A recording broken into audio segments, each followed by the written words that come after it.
আসসালামু আলাইকুম প্রিয় এইচএসসি ব্যাচের শিক্ষার্থীরা, তোমাদের বোটানি প্রথম অধ্যায়ের খুব খুব খুব ইম্পর্ট্যান্ট এবং জটিল একটা বিষয়, যেটা হচ্ছে নিউক্লিক অ্যাসিড। আজকে আমি সেই বিষয় নিয়েই তোমাদের সামনে আলোচনা করব।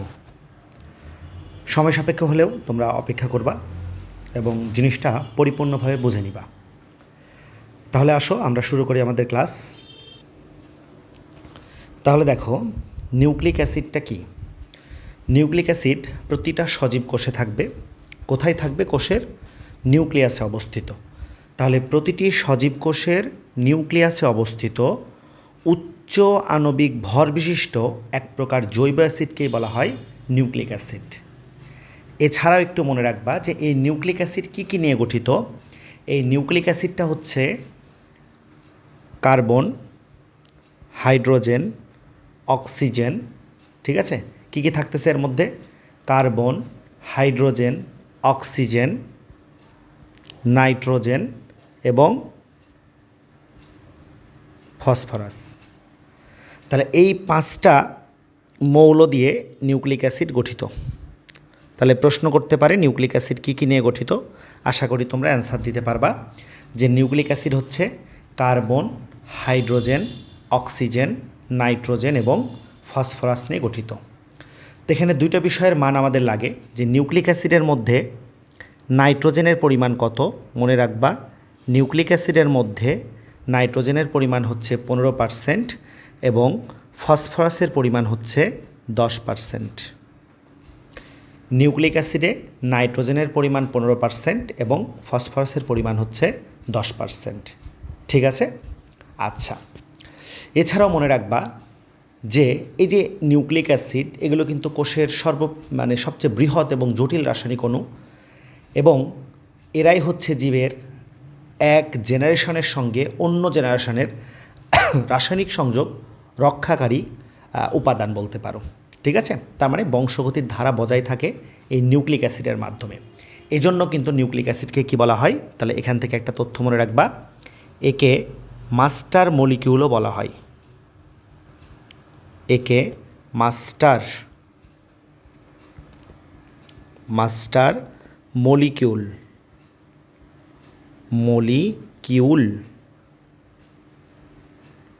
একে মাস্টার মলিকিউল বলা হয়।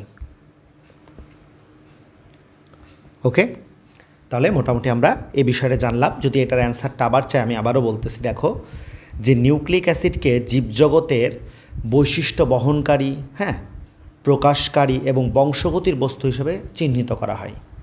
এগুলো কোষের সবচেয়ে বৃহৎ এবং জটিল রাসায়নিক অণু, এবং এরাই জীবের এক জেনারেশনের সঙ্গে অন্য জেনারেশনের রাসায়নিক সংযোগ রক্ষা করে। এই জন্য এটাকে আমরা কি বলতেছি? Master molecule.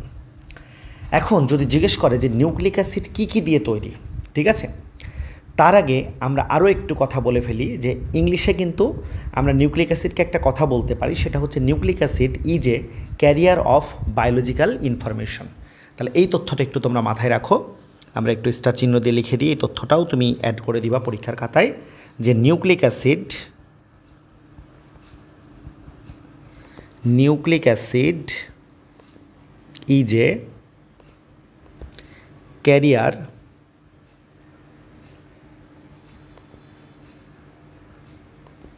Of biological information. নিচে লিখতেছি ইনফরমেশন। আশা করি তথ্যটা তোমাদের মনে থাকবে ইনশাল্লাহ। আচ্ছা, এবার আমরা একটু এই নিউক্লিক অ্যাসিডের আবিষ্কার বা এর ইতিহাস সম্পর্কে একটু হালকা করে জেনে নিই। কেমন স্যার? এবার আমরা একটু জানবো নিউক্লিক অ্যাসিডের আবিষ্কার সম্পর্কে। সর্বপ্রথম সুইস বিজ্ঞানী উনি, তাহলে এটা একটু আমরা তথ্য দিয়ে লিখি যে সর্বপ্রথম সুইস বিজ্ঞানী ওনার নাম কি ছিল স্যার? ওনার নাম ছিল ফ্রেডরিক মিশার। ঠিক আছে, ওনার নাম হচ্ছে ফ্রেডরিক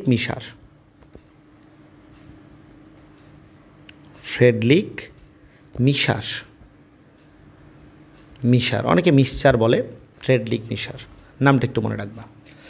তো উনি ফতে ফ্রেডরিক, ফতে একটা শব্দ মনে রাখতে পারো, চিরাঙের ভাষায় দেখা যাচ্ছে যে আমরা কেউ যদি একটু বেশি অপরিষ্কার হয়, ময়লা হয়, ঠিক আছে, ময়লা কাজ করে, আমরা কি বলি তাকে? ফেরত বলি, তাই না?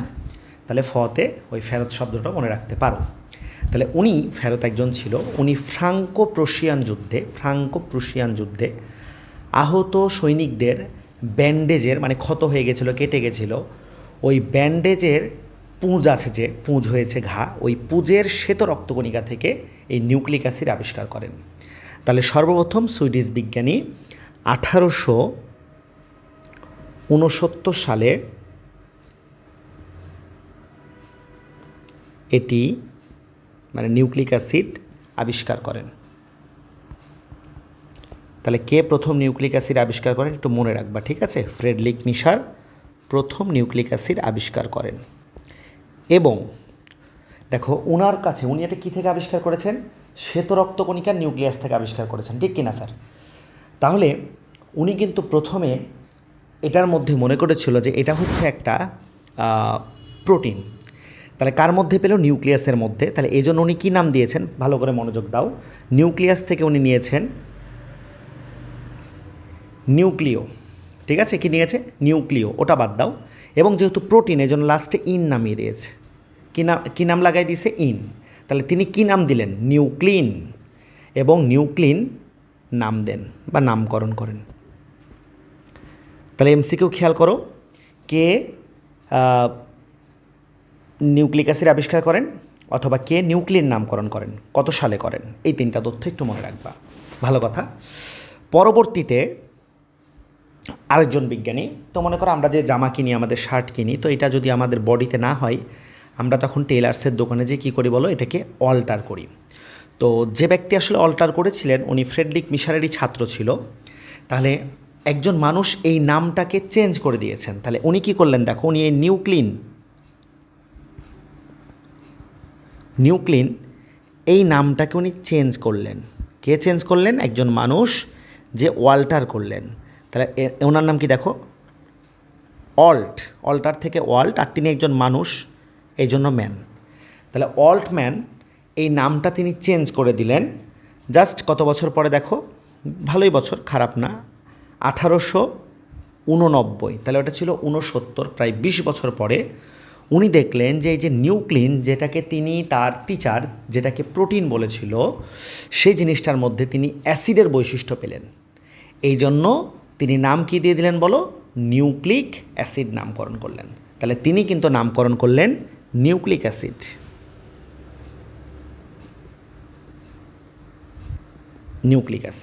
ওকে, আচ্ছা।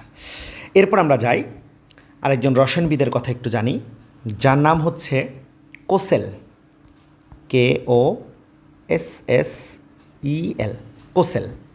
এই কোসেল এই নামকরণের পরে, তাহলে আরও ধরো 5 বছর পরে, তাহলে কত সালে? 1894 সালে উনি বললেন যে নিউক্লিক অ্যাসিডে কী কী থাকে, কোন কোন বস্তু তিনি দেখেছেন। তাহলে কোসেল এর মতে বলতে পারো, বা কোসেল নিউক্লিক অ্যাসিডে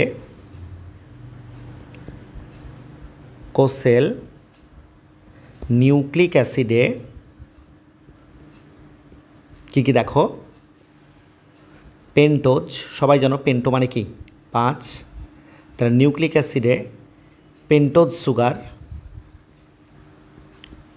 কমা, নাইট্রোজেন বেজ, আমি N দিয়ে লিখলাম বা N2, নাইট্রোজেন বেজ ও ফসফরিক অ্যাসিডের উপস্থিতি লক্ষ্য করেন। তাহলে এই শব্দটা মনে রাখবা, ও ফসফরিক অ্যাসিডের উপস্থিতি লক্ষ্য করেন। আমি যেহেতু প্রত্যেকটা ওয়ার্ড বাই ওয়ার্ড লিখে পড়াচ্ছি, তোমরা 2x স্পিড দিয়ে দেখবা।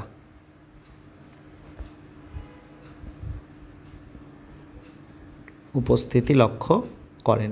ওকে স্যার? আচ্ছা, আরেকটু তথ্য আমাদের জানতে হবে, যেটা হচ্ছে এর পরেও, এবং ইনি যে এটা উপস্থিতি লক্ষ্য করছেন, তাহলে এখান থেকে মনে রাখবা যে উপস্থিতি লক্ষ্য করেন, এবং একটা সাল আমরা দিয়ে দিই, 1910 সালে তিনি কিন্তু নোবেল পুরস্কার পান।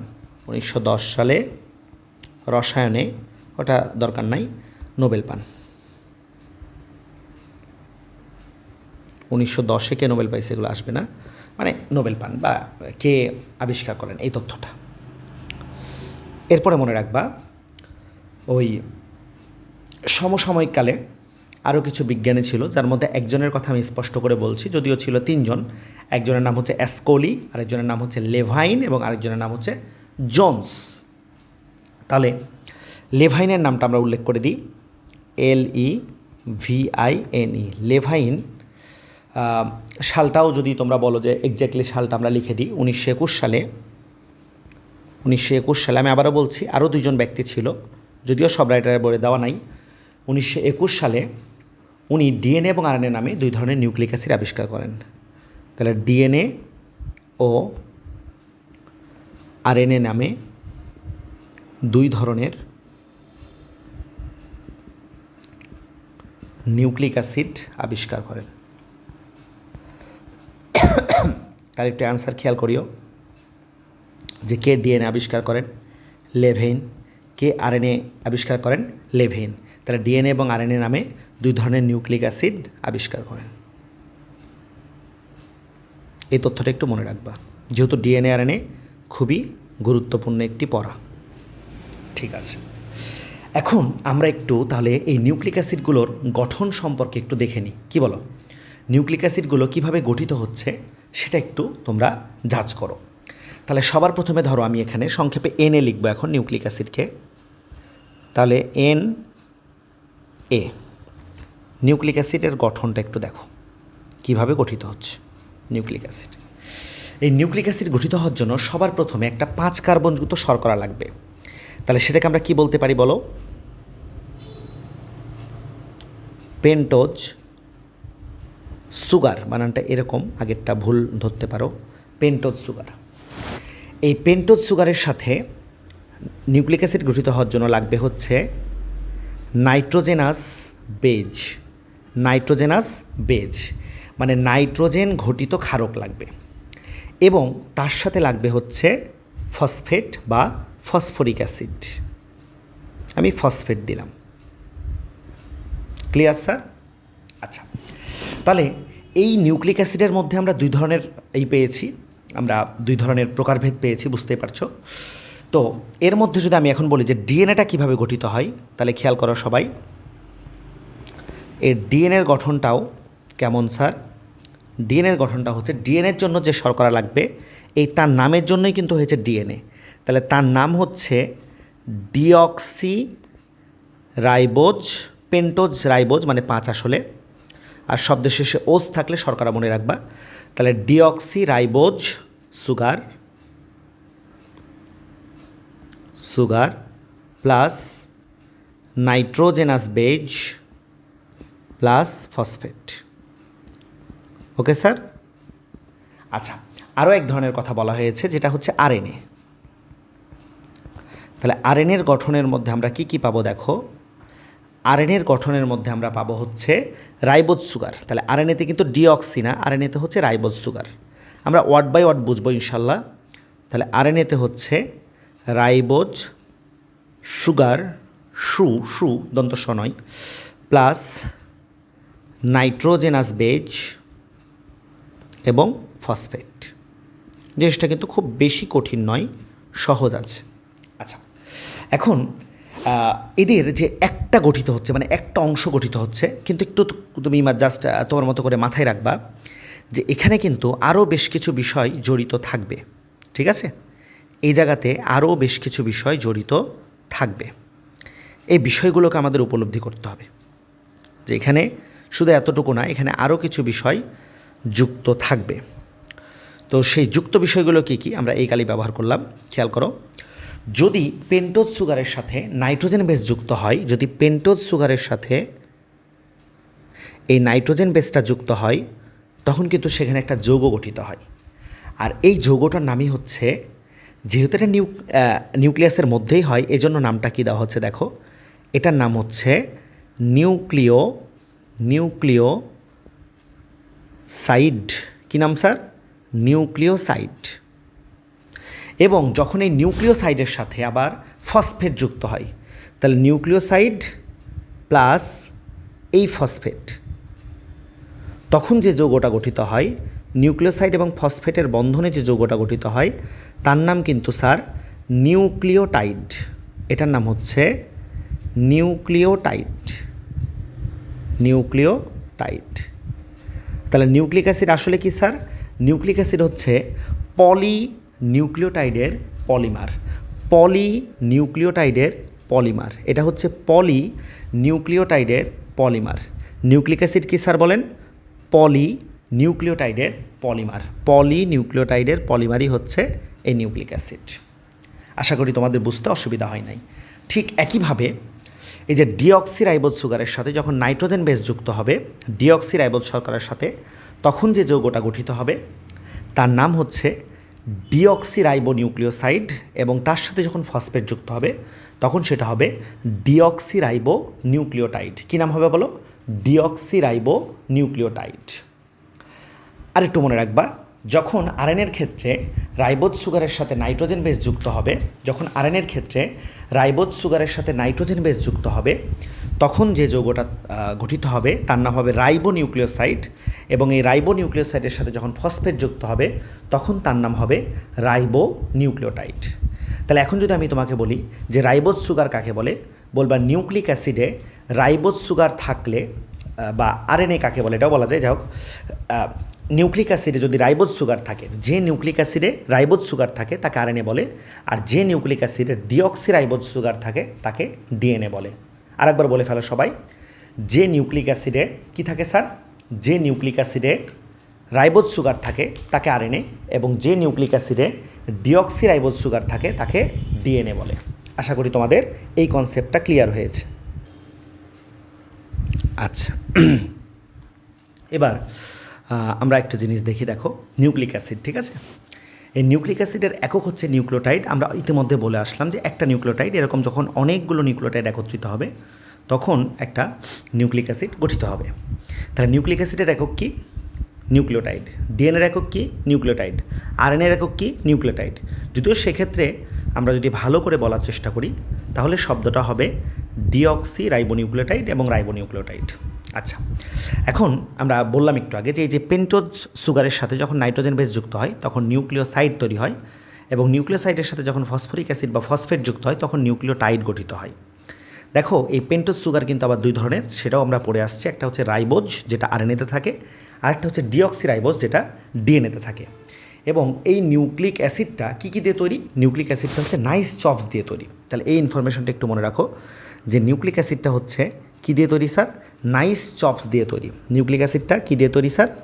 নিউক্লিক অ্যাসিডটা হচ্ছে তোমার নাইস চপস দিয়ে তৈরি।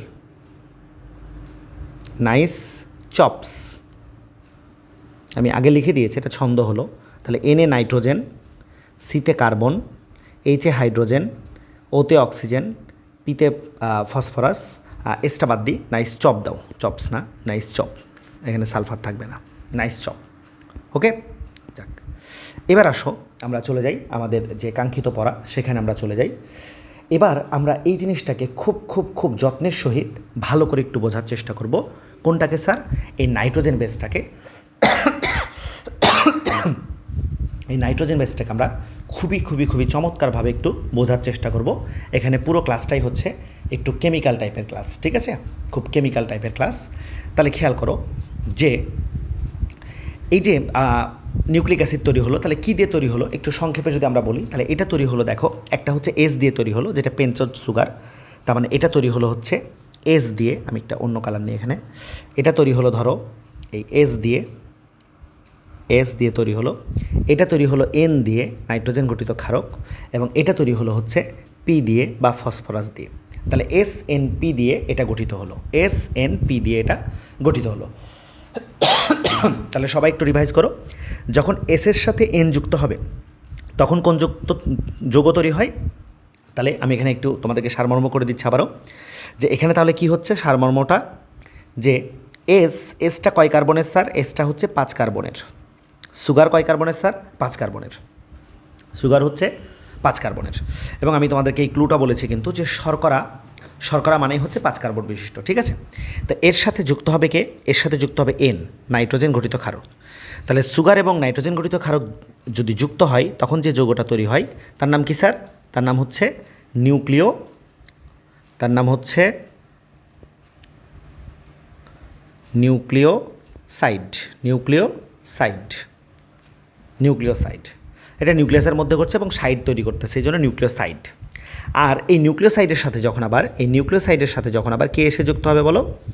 এই নিউক্লিওসাইডের সাথে যখন আবার কে এসে যুক্ত হবে? ফসফেট বা ফসফরিক অ্যাসিড H3PO4, তখন যে যৌগটা তৈরি হবে তার নাম হচ্ছে নিউক্লিওটাইড। তার নাম হচ্ছে নিউক্লিওটাইড। নিউক্লিওটাইড। এই জিনিসটা কিন্তু আমি রিপিট করলাম যাতে তোমাদের বারবার বুঝতে না হয়। তাহলে এখন আমরা এখান থেকে যে জিনিসটাকে ভালো করে শেখার চেষ্টা করব সেটা হচ্ছে এই ভদ্রলোক যার নাম হচ্ছে নাইট্রোজেন। এই নাইট্রোজেন বেসটা কিভাবে গঠিত হচ্ছে সেটাকে আমরা সুন্দর মতো একটু দেখার চেষ্টা করব এখন, ঠিক আছে। তাহলে নিউক্লিওসাইড কাকে বলে, নিউক্লিওটাইড কাকে বলে, আশা করি তোমরা পারবা। এবং এই জায়গায় একটা বন্ধন তৈরি হয়, এরা যুক্ত হওয়ার সময়। এই বন্ধনটার নাম হচ্ছে গ্লাইকোসাইডিক বন্ধন। এই জায়গায় একটা বন্ধন হবে যেটার নাম হচ্ছে গ্লাইকোসাইডিক বন্ধন। আমরা অন্য টপিকে আরও সুন্দর মতো এটাকে ব্যাখ্যা করব ইনশাল্লাহ, ঠিক আছে। ওকে, এবার দেখো যে এই নিউক্লিওটাইড, তাহলে অনেকগুলো নিউক্লিওটাইড একত্রিত হয়ে কী গঠিত হয়? নিউক্লিক অ্যাসিড তৈরি হয়। তাহলে যদি প্রশ্ন করে যে নিউক্লিক অ্যাসিডকে, তাহলে আমি একটু বোঝাই, কিন্তু ভালো করে মনোযোগ দাও এখানে, এটা আমি বক্স করে প্রয়োজনে বোঝাই বা এমনিতে বোঝাই। তাহলে প্রথমে হচ্ছে নিউক্লিওসাইড,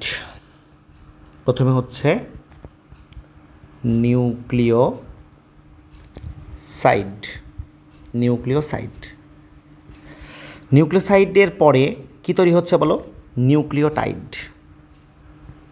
এটার পরে তৈরি হচ্ছে নিউক্লিওটাইড। এবং যখন অনেকগুলো নিউক্লিওটাইড একত্রিত হচ্ছে তখন তৈরি হচ্ছে কি? Nucleic acid.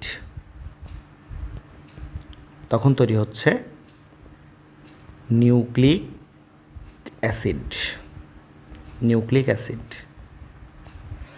তাহলে যদি প্রশ্ন করি যে বলো তো এই নিউক্লিক অ্যাসিডকে ভাঙতে যে এনজাইমটা লাগবে তার নাম কি? তাহলে সর্বদা যারা আজকে প্রথম ক্লাস করছো বা আগামীতে ক্লাস করবা, এই দুইটা শব্দ মনে রাখবা। কি স্যার?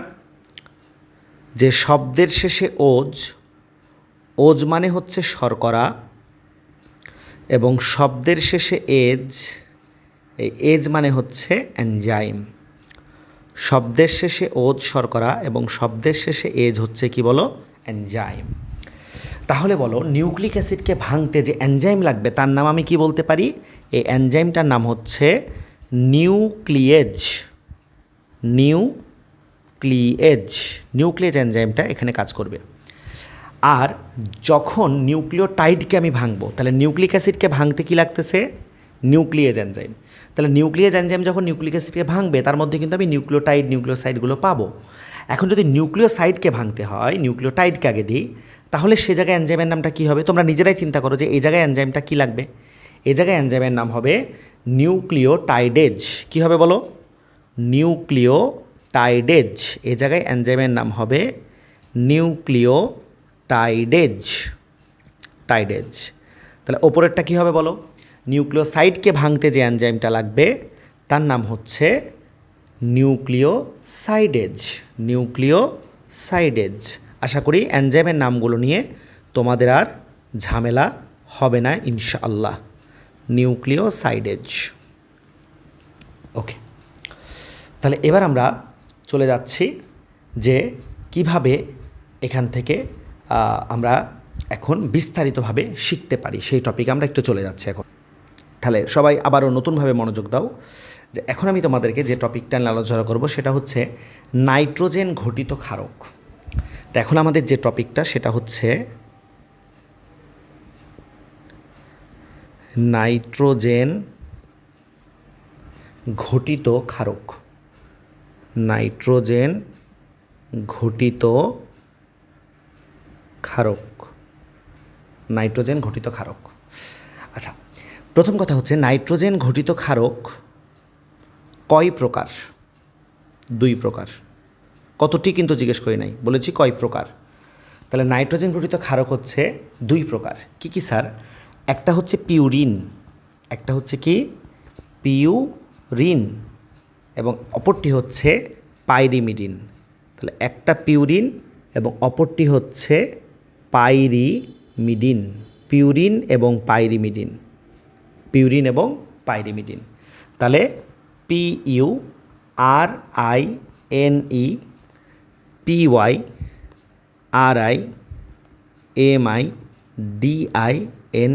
পাইরিমিডিন, পিউরিন এবং পাইরিমিডিন। ঠিক আছে?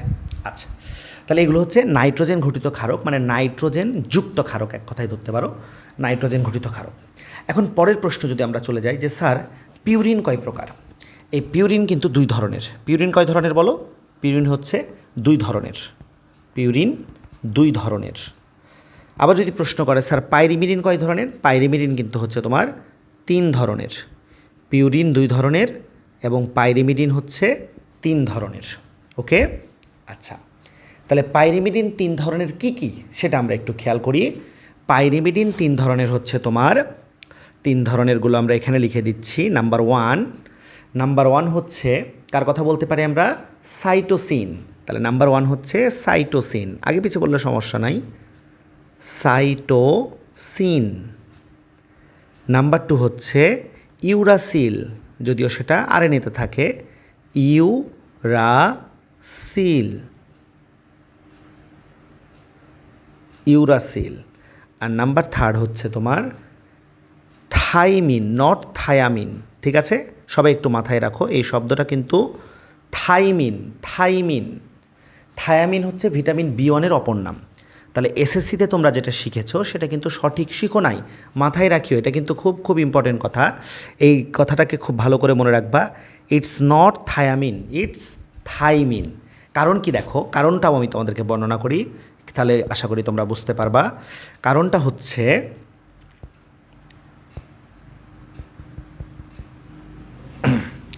দেখো, এই দেখো পাই, এই যে হর্ষই দেখতেছো না সবাই, হর্ষই পাই, এই দেখো সাই, এই দেখো হর্ষই, এই দেখো হর্ষই। তাহলে যারা পাইরিমিডিন সবার নামের সাথে কি আছে? হর্ষই আছে। যারা পাইরিমিডিন সবার নামের সাথে আছে হর্ষই, মাথায় রাখবা। যারা পাইরিমিডিন তাদের সবার নামের সাথে আছে হর্ষই।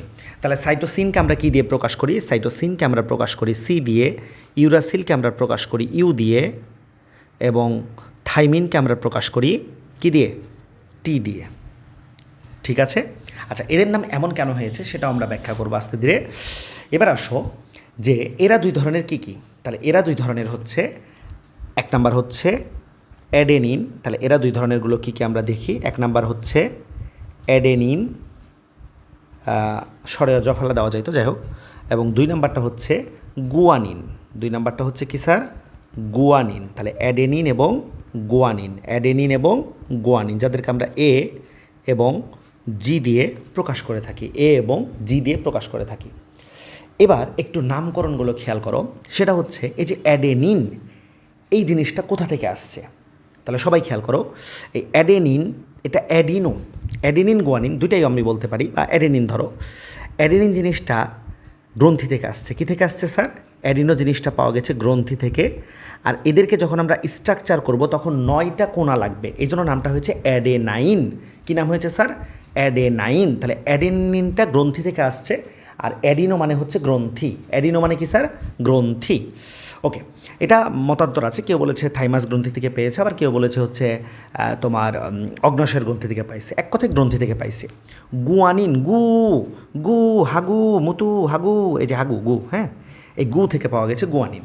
তাহলে গুয়ানিনটা কোথা থেকে পাওয়া গেছে? গুয়ানিনটা পাওয়া গেছে হচ্ছে পাখি এবং সিবার্ডের পরন্ত মল থেকে। গুয়ানিন কোথা থেকে পাওয়া গেছে সবাই বলো? পাখি এবং সিবার্ডের পরন্ত মল থেকে। পাখি এবং সিবার্ডের পরন্ত মল থেকে, আমি লিখে দিচ্ছি, এটা পাওয়া গেছে হচ্ছে পাখি ও সিবার্ডের পরন্ত মল থেকে। সিবার্ডের পরন্ত মল থেকে। এটা একটু মনে রাখবা তোমরা যে এটা হচ্ছে একটা স্প্যানিশ শব্দ, যেখানে গুয়ানো মানে হচ্ছে এই যে পাখি এবং সিবার্ডের মল, গুয়ানো মানে, হ্যাঁ, মানে গু আনো, হাগু নিয়ে আসো, ঠিক আছে। আচ্ছা, তাহলে দেখো অবশ্যই বুঝতে পারছো। এখন কথা হচ্ছে স্যার সাইটোসিন, সাইটো, এই সাইটো কোথা থেকে আসছে? সাইটো আসছে সাইট থেকে। সাইট মানে কি স্যার? কোষ থেকে। তাহলে সাইটোসিন আসছে কোষ থেকে, মানে এটা আবিষ্কার করা হয়েছে কোষ থেকে, সাইট। ইউরাসিল, ইউরিন মুতু, হাগু থেকেও যখন আবিষ্কার হয়েছে মুতু। আসলে সত্যি কথা, ইউরাসিল মুতু থেকে না, ইউরাসিল মুতুর যে একটা প্রধান উপাদান ইউরিয়া, আমাদের মুতুর, এই ইউরিয়া থেকে এই ইউরাসিলটা আবিষ্কার হয়েছে। তাহলে মনে রাখবে এটা মুতুই, তবে ইউরিয়া থেকে আবিষ্কার হয়েছে। কেমন স্যার? ইউরিয়া থেকে। আর থাইমিনটা স্যার কোথা থেকে আবিষ্কার হয়েছে? থাইমিনটা আবিষ্কার হয়েছে হচ্ছে থাইমাস গ্রন্থি থেকে। থাইমিনটা আবিষ্কার হয়েছে কোন গ্রন্থি থেকে স্যার? থাইমাস গ্রন্থি থেকে। থাইমিন আবিষ্কার হয়েছে থাইমাস গ্রন্থি থেকে। আশা করি এটা তোমাদের কারো ভুল হবে না। থাইমিন আবিষ্কার হয়েছে থাইমাস গ্রন্থি থেকে। ওকে, তাহলে সবাই কুল হও। আমরা আধা ঘন্টা মতো ক্লাস করেছি। টপিকগুলোকে একটু স্কিপ করার কোনো দরকার নাই, রিভাইজ দাও, বারবার রিভাইজ দাও। এতটুকু ক্লাস তুমি যদি স্পিড দিয়ে টানো, 15 মিনিট ক্লাস করছো, এই 15 মিনিটের ক্লাসটাকে রিভাইজ করো বারবার, ইনশাল্লাহ কাজে লাগবে তোমাদের। ওকে, এখন আসো আমরা একটু এই পিউরিন এবং পাইরিমিডিন নিয়ে কথা বলবো, ঠিক আছে? এখন আমরা কী নিয়ে কথা বলবো স্যার? পিউরিন এবং পাইরিমিডিন নিয়ে একটু কথা বলবো। তাহলে আমরা ঠিক আগের মতোই আছি। নাইট্রোজেন ঘটিত ক্ষার বা নাইট্রোজেন বেজ, আমি সংক্ষেপে লিখতেছি। তাহলে এই নাইট্রোজেন বেজ আমরা দুই রকম পেয়েছিলাম, একটা হচ্ছে পিউরিন এবং আরেকটা হচ্ছে কি? পাইরিমিডিন। খুব ভালো করে মনোযোগ দিও। একটা হচ্ছে পিউরিন, আরেকটা হচ্ছে পাইরিমিডিন। পিউরিন, পাইরিমিডিন, যেহেতু আমি এখানে ইংলিশটাই লিখি, একটু আগে তো আমরা লিখে এসেছি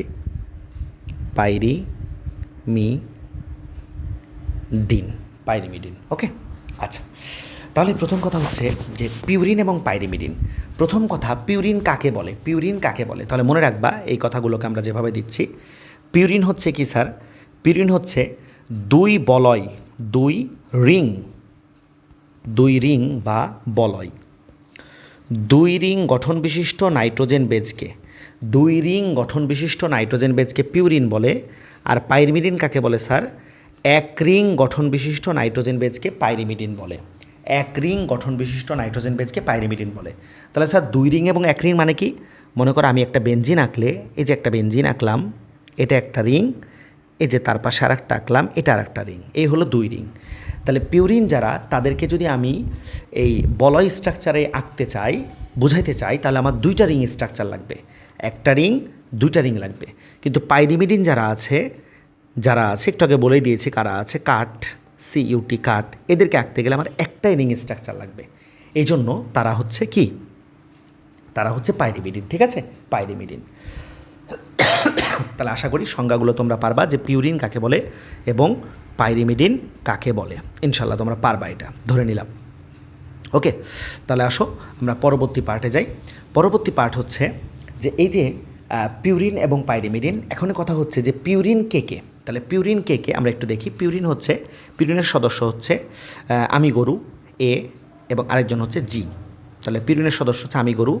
এ ফর কি দেখো? অ্যাডেনিন, কিন্তু আসলে কিন্তু স্পেলিংটা দেখো অ্যাডেনাইন। আর জি দিয়ে হচ্ছে গুয়ানাইন। তাহলে অ্যাডেনাইন এবং গুয়ানাইন। আর পাইরিমিডিন কারা? পাইরিমিডিন হচ্ছে কাঠ। পাইরিমিডিন হচ্ছে কি স্যার? কাঠ। তাহলে আমি গরু কাটি, ঠিক আছে, কাঠ। তাহলে এটা হচ্ছে CUT, কাঠ। আবার এভাবে চিন্তা করো যে আমি গরু তুমি ছাগল, তাহলে আমি গরু হচ্ছে পিউরিন আর তুমি ছাগল হচ্ছে কি? পাইরিমিডিন। তবে যখন আমাদের বন্ধন হবে তখন কিন্তু আমি তুমি বন্ধন করব এবং গরু ছাগলকে বন্ধন করতে বলবো। তাহলে এখানে দেখো যে কাঠের সি ফর কি স্যার? কাঠের সি ফর তোমরা নিজেরাই বলো এটা। কাঠের সি দিয়ে আমরা কি করতে পারি? সি দিয়ে হচ্ছে সাইটোসিন। সি দিয়ে হচ্ছে কি স্যার? সাইটোসিন। ইউ দিয়ে কি? ইউরাসিল। টি দিয়ে কি? থাইমিন। যেহেতু এই শব্দগুলো তোমরা জানো, এই জন্য লিখে দিচ্ছি না, বা যদি বলো স্যার লিখে দেন, লিখেও দেওয়া যাচ্ছে। তাহলে এটা হচ্ছে থাইমিন। তারপরেরটা হচ্ছে তোমার সাইটোসিন, প্রথমটা সাইটোসিন, SINE, ঠিক আছে। এবং আরেকটা হচ্ছে তোমার ইউরাসিল, URACIL, ইউরাসিল। ওকে, ওকে, আচ্ছা এখন কথাটা খেয়াল করো যে আমি যদি তোমাকে অ্যাজ ইউজাল নর্মালি বলতাম যে আমাকে একটা দুইটা রিংয়ের স্ট্রাকচার এঁকে দেখাও, আমাকে একটা দুইটা রিংয়ের স্ট্রাকচার কী করো এঁকে দেখাও, মনোযোগ দিও তোমরা, তোমরা কিন্তু সবাই কী করতা, ঠিক আছে স্যার এঁকে দেখাচ্ছি, কোনো বিষয় না, খুবই সহজ বিষয়। তখন তোমরা এটাকে কী করতা, তোমরা এটাকে এরকম করতা হয়তো বা, যে এই এই এই এই এক রিং, এবং তোমরা এদিকে যে কী করতে দেখো এই এই, ঠিক আছে, এই যে স্যার কত সুন্দর দুই রিং, কিন্তু বিষয়টা হচ্ছে এটা হয়নি, এটা ভুল, এটা ভুল। কেন ভুল দেখো, একটু কাউন্ট করো তোমরা, এই যে 1 2 3 4 5 6 7 8 9 10, কয়টা কোণা হয়েছে স্যার আমার, 10টা সদস্য হয়েছে বা 10টা কোণা। কিন্তু আসলে এই যে পিউরিন যারা আছে তারা কিন্তু কয় সদস্যের হবে, পিউরিন হবে হচ্ছে 9 সদস্যের, কয় সদস্যের, 9 সদস্যের, 9টা কোণা থাকবে। তো স্যার আপনি কেন 9টা কোণা বললেন, আরে নামের সাথেই তো দিয়ে দিয়েছে, এ দেখো 9, কয় কোণা বিশিষ্ট, 9 কোণা, তাহলে আমার কোনটা হয় নাই, পরেরটা হয় নাই, পরেরটা আমাকে এখন চেঞ্জ করতে হবে, পরেরটা এখন আমাকে চেঞ্জ করতে হবে। ওকে, তাহলে আমি এটা চেঞ্জ করে দিচ্ছি, খেয়াল করো, তাহলেই হবে আমাদের, এটা আমি চেঞ্জ করে দিচ্ছি, 9টা কোণা বানালেই বুঝতে পারবে এটা এটা হচ্ছে পিউরিন। ওকে, খেয়াল করো তাহলে, এখান থেকে এবার এই এই এই, বাস একটা কোণা কিন্তু কমে গেছে, খেয়াল করো। ওকে, 9 কোণা, তাহলে 9 সদস্যের। আর পাইরিমিডিন হলে কি স্যার, পাইরিমিডিন তো একটাই যেহেতু রিং, তাহলে এখানে আর কোনো ঝামেলা নাই, এটা একটাই রিং, আমাদের মতো আঁকলেই হবে। এখানে একটু ছোটো বড়োগুলো ক্ষমা সুন্দর দৃষ্টিতে দেখবা। তাহলে এটা হচ্ছে 6 সদস্যের, এটা হচ্ছে কয় সদস্যের স্যার, 6 সদস্যের, 6 সদস্যের, 6 সদস্যের।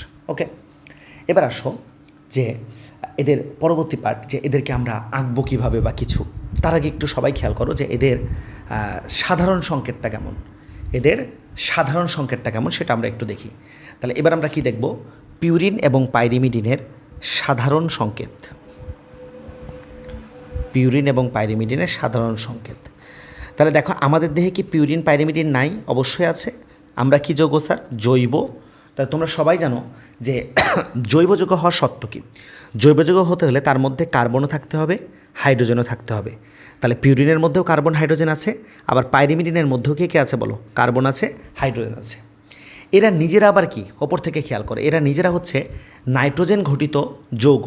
তার মানে এদের সংকেতের মধ্যে কে থাকবে স্যার, এদের সংকেতের মধ্যে কিন্তু নাইট্রোজেনও থাকবে, এদের সংকেতের মধ্যে নাইট্রোজেনও থাকবে। তাহলে CHN এটা একটা পিউরিনের সংকেত এবং CHN এটা একটা পাইরিমিডিনেরও সংকেত। তাহলে এই সংকেতের ভেতরে কে কত অণু, কার্বন কয়টা আছে, হাইড্রোজেন কয়টা আছে, নাইট্রোজেন কয়টা আছে, মনে রাখবা কীভাবে, দেখো এখানে মোট কয়টা সদস্য লিখেছি স্যার আমি, CHN 6টা লিখেছি। তাহলে মাঝখানের এই চারটাকে একটু আমরা আলাদাভাবে চিন্তা করি, হ্যাঁ এই 4টা, তাহলে মাঝখানে কয়টা নিয়েছি, 4টা, মাঝখানে কয়টা নিয়েছি স্যার বলেন, 4টা। ওকে, মাঝখানের কয়টা নিয়েছি স্যার, 4টা। এই 4টাকে আমরা 4 বসাই দিই, 4টার সাথে আমরা কী দিয়ে দিলাম, যে তোমরা যেহেতু মাঝখানে 4 জন, তোমাদেরকে আমি 4 করে দিই, মানে এটা মনে রাখার কৌশল আর কিছুই না। তাহলে এখানে দেখো 4 4 4 4। আচ্ছা, তো যদি তুমি পিউরিন এবং পাইরিমিডিনকে ভালো করে বুঝতে পারো, পিউরিন এবং পাইরিমিডিনকে যদি ভালো করে বুঝতে পারো, তাহলে তুমি ডিএনএর ভাষাকে বুঝতে পারবা। কার ভাষাকে স্যার, ডিএনএ বা আরএনএ, এদের ভাষাকে বুঝতে পারবা। বলো ভাষা আন্দোলন কত সালে হয়েছে, ভাষা আন্দোলন হয়েছে 1952 সালে। কত সালে স্যার, 52। তার মানে C5H4N4 এটা হচ্ছে পিউরিনের সাধারণ সংকেত। আমি কিন্তু বলতেছি না অ্যাডিনিনের সংকেত বা গুয়ানিনের সংকেত, ভালো করে বুঝবা, এটা হচ্ছে পিউরিনের সাধারণ সংকেত। আর এই পাশে দেখো যে C4H4N2 এটা হচ্ছে পাইরিমিডিনের সাধারণ সংকেত। আবার এখানে একটু খেয়াল করবো ভালো করে, শব্দটা কি পাইরিমিডিন, তাহলে সবাই জানো DI, ডাই মানে কি 2, কে 2, N মানে কি নাইট্রোজেন, তাহলে এখানে নাইট্রোজেন কয়টা থাকবে, 2টা।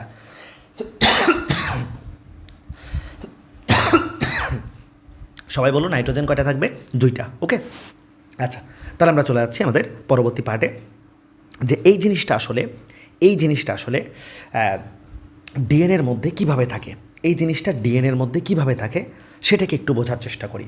তাহলে এটার সাধারণ সংকেত তো আমরা দিলাম, কিন্তু এটা তো ডিএনএর মধ্যে বা আরএনএর মধ্যে বা নিউক্লিক অ্যাসিডের মধ্যে রিং স্ট্রাকচারে থাকে।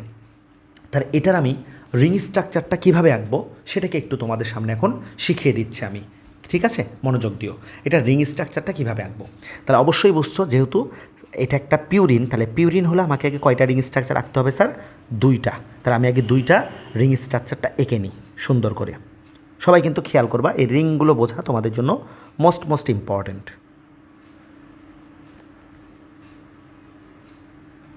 এই একটা কোণা আঁকছি এবং এর সাথে একটু সময় লাগতেছে, সুন্দর করে আঁকার জন্য আসলে লাগতেছে, খেয়াল করেছো হয়তো বা তোমরা। এই ধরো 2টা রিং স্ট্রাকচার আমি আঁকলাম, একটু ছোটো বড়ো হয়েছে বা কিছু আঁকলাম। এখন এই যে পিউরিন, তাহলে এই পিউরিনটা আমি এখান থেকে দেখো কীভাবে আঁকতে হবে, কীভাবে কী করতে হবে আমি দেখাচ্ছি। সবার প্রথমে আমরা এই কোণাগুলোকে একটু আলাদা করি, এখানে কাকে কাকে বসাতে হবে তোমরা মোটামুটি আইডিয়া আছে তোমাদের ইনশাল্লাহ। তারপরেও আমরা এই কোণাগুলো কী কী করে দিচ্ছি স্যার? আলাদা করে দিচ্ছি, কেমন? এটাকে আলাদা করে দিচ্ছি আমি। ওকে, তাহলে প্রথমে আসো যে এখানে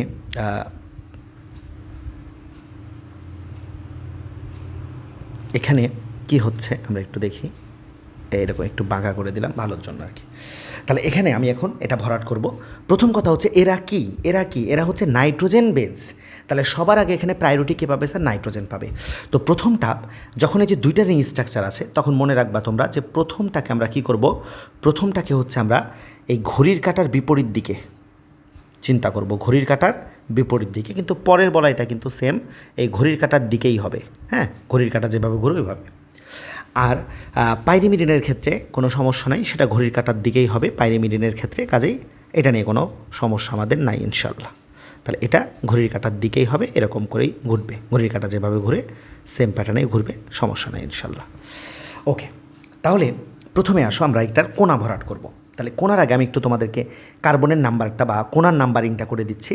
এটা হচ্ছে তোমার 1 নাম্বার কোণা, এটা হচ্ছে 1 নাম্বার কোণা, 2 নাম্বার কোণা, 3 নাম্বার কোণা, 4 নাম্বার কোণা, 5 নাম্বার কোণা, 6 নাম্বার কোণা, ওকে, 7 নাম্বার কোণা, 8 নাম্বার কোণা, 9 নাম্বার কোণা। আর এর ক্ষেত্রে ধরো 1 নাম্বার কোণা, 2 নাম্বার কোণা, 3 নাম্বার, 4 নাম্বার, 5 নাম্বার, 6 নাম্বার ছোটো ছোটো করে দিয়ে রাখলাম আমি। ওকে স্যার, আচ্ছা এখন দেখো এখানে আমি বসাবো। তাহলে কাকে বসাবো? সবার আগে আমি বসালাম এই যে প্রথম থেকে যেখান থেকে শুরু করেছি এখানে ধরো বসাইলাম নাইট্রোজেন, কারণ এরা হচ্ছে নাইট্রোজেন আর বেজ, এই জন্য নাইট্রোজেন বসাইলাম। তাহলে নাইট্রোজেন 1 ঘর পর পর বসাইতে হবে, মানে একদম পরের ঘরে বসানো যাবে না। তাহলে নাইট্রোজেন 1 ঘর পরে বসালাম। তাহলে 1-এ বসালাম আর কততে বসালাম স্যার? 3-এ। তাহলে খেয়াল করো নাইট্রোজেন কোথায় কোথায় বসাচ্ছি আমরা? নাইট্রোজেন বসলো হচ্ছে এটার 1 নাম্বার কোনায়, 3 নাম্বার কোনায়। আচ্ছা, আমার হাতে নাইট্রোজেন কয়টা আছে ওপর থেকে খেয়াল করো। আমার হাতে কিন্তু নাইট্রোজেন আছে, নাইট্রোজেন আছে কয়টা স্যার? 4টা। একটা রিংয়ের মধ্যে আমি 2টা দিয়ে দিয়েছি। তাহলে অপর যে বলয়টা আছে, যে এই বলয়টা, এও কি 2টা পাই না স্যার? এই বলয়টাও তো 2টা পাই। তাহলে এর এখানে দিচ্ছি আমি, দেখো নাইট্রোজেনকে, এই যে 7 নাম্বার কোনায় একটা নাইট্রোজেন দিলাম এবং এই 9 নাম্বার কোনায় আর একটা নাইট্রোজেন দিলাম। আমার নাইট্রোজেন দরকার শেষ। তাহলে নাইট্রোজেন থাকলো কোথায়? 1, 3, 7, 9 এই জায়গায় থাকলো নাইট্রোজেন। এবার বাকি কোণায় আমি কাকে বসাবো? বাকি কোণায় আমি কার্বনকে বসাই দেবো। তাহলে বসাই দাও, 5টা কার্বন আছে আমাদের হাতে, 2, 4, 5, 6, 8। এই বাকি 5 কোণায় আমি কাকে বসাই দিচ্ছি স্যার? এখানে আমি বসাই দিছি হচ্ছে কাকে? কার্বনকে। ওকে, আমি কি শেখাচ্ছি? পিউরিনের সাধারণ সংকেত কীভাবে করবা। তাহলে প্রথম কাজ হচ্ছে তোমার এই কোণা ভরাট। এখন দ্বিতীয় কাজ হচ্ছে দ্বিবন্ধন দেওয়া। দ্বিতীয় কাজ কি স্যার? দ্বিবন্ধন দেওয়া। তাহলে ধরো তুমি বুঝো বা একটু কম বুঝো, যাই হোক, তুমি প্রথমে এই মাঝখানের ঘরটাতে একটা দ্বিবন্ধন দিয়ে দাও। হয়েছে দ্বিবন্ধন? এবার 1 ঘর পর দাও। তাহলে দেখো এটাতে যেহেতু আমি দিয়েছি, এটাতে আমি দিতে পারবো না, এটাতে পারবো। তাহলে এখানে আরেকটা দ্বিবন্ধন দিলাম। যেহেতু এটাতে দিয়ে দিয়েছি, এটাতে পারবো না, এটাতে পারবো। ওকে, দ্বিবন্ধন। এবার ওই বলায় যাও, যেহেতু এটাতে দিয়েছি 5 আর 7-এর মধ্যে পারতেছি না, তবে 7 আর 8-এর মধ্যে একটা পারবো, বাস। আর কোথাও দ্বিবন্ধন দেওয়ার কোনো অপশন নাই। তাহলে আমার সেকেন্ড কাজও কিন্তু ডান হয়ে গেল। এবার আসো এটার ক্ষেত্রে একটু করে ফেলি, যে এখানে নাইট্রোজেন কোথায় কোথায় বসতেছে পাইরিমিডিনের ক্ষেত্রে সাধারণ সংকেতে, কিন্তু এখানে নাইট্রোজেন বসবে ঠিক আগের মতোই যাই আমরা। এখানে নাইট্রোজেন বসবে 1 আর 3-এ, কারণ এখানে নাইট্রোজেন আছেই 2টা। নাইট্রোজেন আছে কয়টা স্যার বলেন এখানে? 2টা। তাহলে একটা দিলাম হচ্ছে তোমার 1-এ, আরেকটা দিচ্ছি কোথায় বলো? 3-এ, 1-এ আর 3-এ। তাহলে এখানে নাইট্রোজেনে বসলো 1 নাম্বার এবং 3 নাম্বারে, 1 এবং 3 নাম্বারে নাইট্রোজেন বসলো। ঠিক আছে, নাইট্রোজেন বসাইছি। এবার আসো যে স্যার তাহলে দ্বিবন্ধন কোথায় করব? প্রশ্ন করতে পারো যে স্যার তাহলে আমরা এখন দ্বিবন্ধনটা কোথায় করব? তাহলে তুমি এখানে দ্বিবন্ধনটা দিতে পারবা। তাহলে যদি আমি 1 আর 2 এর মধ্যে দিয়ে শুরু করি সেটাও হয়, আমি যদি 2-3 এটাও শুরু করি, অথবা তুমি ডাইরেক্ট এটার মধ্যে দিয়ে করতে পারো, সমস্যা নাই। তাহলে আমরা এখানে দ্বিবন্ধনের কাজটা সুন্দর মতো একটু করে ফেলি, তারপরে তোমাদেরকে বাকি বিষয়গুলো আমি বলে দিচ্ছি। তাহলে দ্বিবন্ধন আমরা কোথায় কোথায় দিব দেখো। দ্বিবন্ধন দিচ্ছি 1 আর 2 এর মধ্যে, এই যে এখানে একটা দ্বিবন্ধন দিলাম। তাহলে এখানে দ্বিবন্ধন দেওয়ার কারণে 2-3-এর মধ্যে কিন্তু হবে না, আবার কোথায় হবে স্যার? 3 এবং 4-এর মধ্যে একটা দ্বিবন্ধন হবে। 3 এবং 4-এর মধ্যে হয়েছে, 4-5-এর মধ্যে হবে না, আর একটা হবে 5 এবং 6-এর মধ্যে একটা দ্বিবন্ধন হবে। আশা করি দ্বিবন্ধনের বিষয়টা তোমরা ক্লিয়ার হয়েছ। একটু ছোটো বড়ো হয়েছে দাগগুলো, তারপরেও আশা করি বুঝতে পারবা। তাহলে দ্বিবন্ধন হয়ে গেছে। এবার থার্ড কাজ কি? থার্ড কাজ হচ্ছে তুমি সংকেত দেখে এখন হাত ভরাট করো। তোমরা সবাই জানো নাইট্রোজেনের 3টি হাত, কার্বনের 4টি হাত এবং ফসফরাসের হচ্ছে কয়টা? 5 হাত, মানে 5টা ফাঁকা আর কি, 5টা যোগও সে অ্যাড করতে পারবে। তাহলে আমরা এখানে দেখি যে এখান থেকে যদি শুরু করি, ধরো যে 1 নাম্বার যেটা নাইট্রোজেন, দেখো নাইট্রোজেনের ওই পাশে 2টা, এই পাশে একটা, 3টা হাত বরাবর আছে। কিন্তু 2 নাম্বার কোনায় যেটা বসছে দেখো, কার্বনে 4টা হাত থাকার কথা, এখানে 3টা আছে। তাহলে এখানে 1 হাত দিয়ে আমি কাকে বসাচ্ছি? হাইড্রোজেনকে বসাচ্ছি। 3 নাম্বারে নাইট্রোজেন 3 হাত নিয়ে বসে আছে। 4 নাম্বার কার্বনের এদিকে 1 হাত, ওইদিকে 1 হাত, ওপরে 2 হাত, 4 হাত, ঠিক আছে। 5 নাম্বার কোনাটাও ঠিক আছে। তবে 6 নাম্বার কোনাটা দেখো, 3টা হাত, 1টা হাত ফাঁকা আছে, সে 1টা হাতে আমি হাইড্রোজেনকে বসাই দিলাম। ওকে, বাস এই জায়গাটা হলো। পরেরটাতে আসো, 7 নাম্বারে যে আছে নাইট্রোজেন, তার এ পাশে 2টা, ওই পাশে 1টা, ঠিক আছে। 8 নাম্বার কিন্তু ফাঁকা আছে, সেখানে একটা হাইড্রোজেন বসাই দিলাম। 9 নাম্বারে নাইট্রোজেন দেখো 2 হাত, কিন্তু আরেকটা হাত ফাঁকা আছে, তাহলে এখানে একটা হাইড্রোজেন বসাই দিলাম। তাহলে আমার হাতে হাইড্রোজেন কয়টা ছিল? সাধারণ সংকেতে দেখো হাইড্রোজেন ছিল হচ্ছে 4টা, হাইড্রোজেন ছিল এই যে 4টা, এবং আমি 4টাই বসাই দিছি। খেয়াল করে যে 1, 2, এ বলয়ে 2টা বসাইছি, ওই বলয়ে 2টা বসাইছি। এখন যদি বলো স্যার পাইরিমিডিনের ক্ষেত্রে, এটা আমি করে দিই কমপ্লিট। তাহলে পাইরিমিডিনের ক্ষেত্রে তুমি অটোমেটিক বুঝতে পারছো কোথায় কোথায় যাবে। তাহলে পাইরিমিডিনের ক্ষেত্রে বাকি কোণাগুলো তো পূরণ করি নাই, তুমি বুঝতে পারছো বাকি কোণায় কী থাকবে। বাকি কোণাগুলোতে কার্বন এসে বসবে। তাহলে এখানে যে জায়গায় কার্বন থাকবে সে জায়গায় আমরা হাইড্রোজেন দিয়ে দিব। তাহলে এখানে কার্বন, কার্বন, কার্বন, কার্বন। তাহলে এখানে কে কে থাকতেছে দেখো, এই কার্বনের সাথে একটা হাত, এই কার্বনের সাথে একটা হাত, এই কার্বনের সাথে একটা হাত, এই কার্বনের সাথে একটা হাত।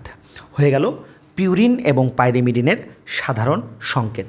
পিউরিন এবং পাইরিমিডিনের সাধারণ সংকেত। তো এই সাধারণ সংকেতগুলো লেখাগুলো তোমরা সুন্দর মতো শিখবা। আমরা নেক্সট লেকচারে, যেহেতু এটা একটা খুব সুন্দর ইউনিক টপিক, নেক্সট লেকচারে আমরা এর পরের পার্ট থেকে শুরু করবো। একদম এই পিউরিন পাইরিমিডিনের সাধারণ সংকেতের পরে আমরা অ্যাডেনিন, গুয়ানিন, থায়ামিন, সাইটোসিন এই শব্দগুলো, সংকেতগুলো দিয়েই আগামী ক্লাস শুরু করব। ততক্ষণ পর্যন্ত সবাই ভালো থাকো। ইনশাল্লাহ পরবর্তী দিনই আগামী লেকচারটা আপলোড দেওয়া হবে। আসসালামু আলাইকুম ওয়া রাহমাতুল্লাহ।